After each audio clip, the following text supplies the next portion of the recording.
From Southern California, welcome to the Bible Answer Man broadcast. I'm your host, Hank Hanegraaff, president of the Christian Research Institute, with a special broadcast in store for you today.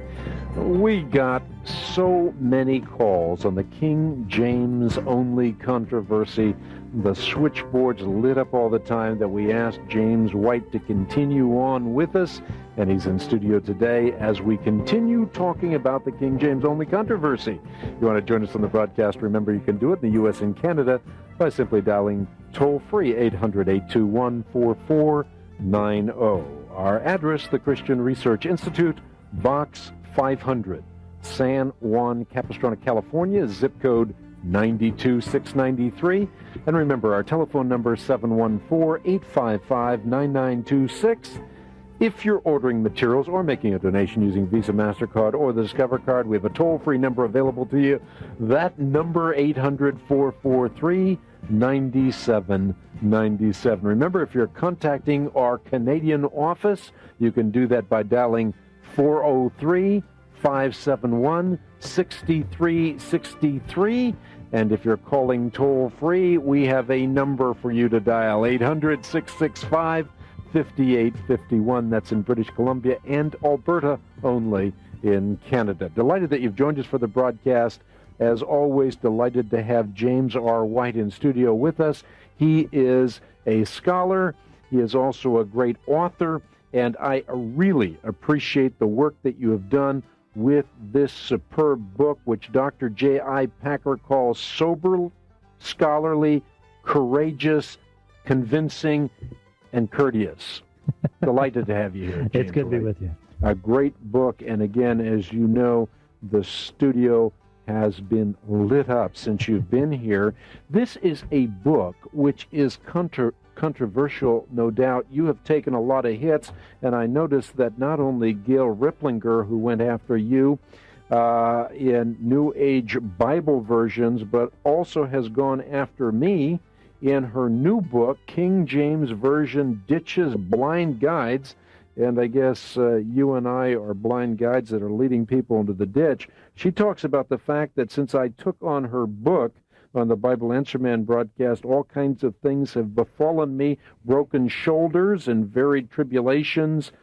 And she says, quoting 2 Samuel chapter 1, how the mighty are fallen in the midst of battle. But I only have a page devoted to me. You have 20 whole pages or more devoted to you. And I've even got cartoons of people sitting at desks with a knife hacking up Bibles with pictures of Westcott and Hort in the background with halos. So it's really amazing to me, and it's very unfortunate. And the amazing thing to me about that particular publication is that whenever someone is cited, there is no reference given. You can't check anything out. You can't go and look and see if there's anything been taken in context or anything like that.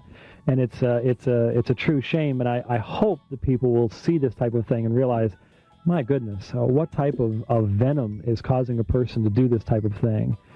Can't we deal with this in a Christian attitude? And I really tried to do that in the King James only controversy. To wit my question, why is there this kind of vitriolic language? Well, amongst those who are followers of people like Dr. Peter Ruckman, they consider it to be almost an example of prophetic activity, sort of like Elijah mocking the prophets of Baal or something like that. And so they just consider themselves to be speaking honestly. I can say they just don't have any manners, but they really view it that way. And I think some of the folks who take a leadership position, Gail Ripplinger said that to her, G.A. Ripplinger meant God and Ripplinger. And I really think that she does believe that God has revealed to her some tremendous conspiracy. And anyone who would question her, even a man like David Cloud, who is a strong King James only advocate, comes in for the nastiest attacks by Gail Ripplinger. Why? What can explain that? Well, if you really think that God has given you a position of leadership in exposing a controversy, then anyone who questions you is automatically a part of that conspiracy as well. It's almost a cultic mentality. She sort of holds her book out to be as being a inspired version itself. Well, when she says God and Ripplinger, she would of course not say that it's not inspired like the Bible. But if you question anything, I have never found her to be willing to admit any error. In fact, when I have documented her errors, she has always responded by just simply covering them over and not admitting that she made any mistakes whatsoever. And so it's a shame But what really bothers me, Hank, is, okay, I can understand how some people will be taken in by conspiratorial books like that. But I know solid individuals who have been in good churches, have good backgrounds, that have been thrown off base by this book. I've heard of entire churches that have had NIV burning parties after sermons based upon things like this book. That concerns me. How can anybody, though, that is rational and sentient take this book seriously? For example, she's got a section called Acrostic Algebra. Page 148, yeah, I know. Well, the problem is these types of writings feed upon the often complete ignorance that Christians have about the history and the transmission of the Bible. When was the last time, and maybe in your church this is the exception, but when was the last time you heard any real serious discussion about why there are differences in translations, where the Bible came from, the process? American Christianity doesn't talk about things like that. There's a lot more exciting things to talk about, aren't there? You know, that's a great point, because I think due to the fact that we are not only biblically illiterate, but historically illiterate, this kind of rhetoric can be circulated without any opposition.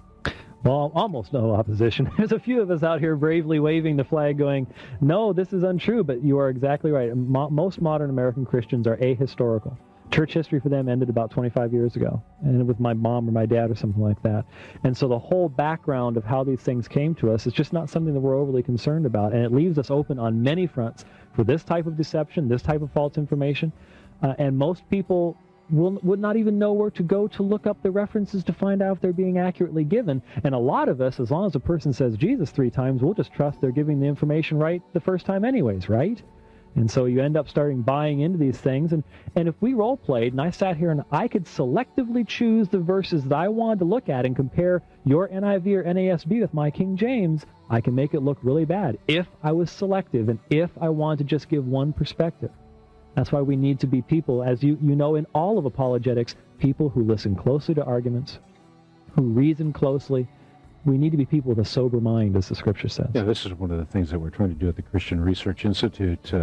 I kind of define it in 3 words: top, pop, and slop apologetics. I think it's very important for you to do top apologetics so that you really get the good information. Then you popularize it. In other words, you try to communicate it to people in such a way that they can grasp the concept, so you're not playing keep away over their heads. Mm-hmm. If you don't have top apologetics,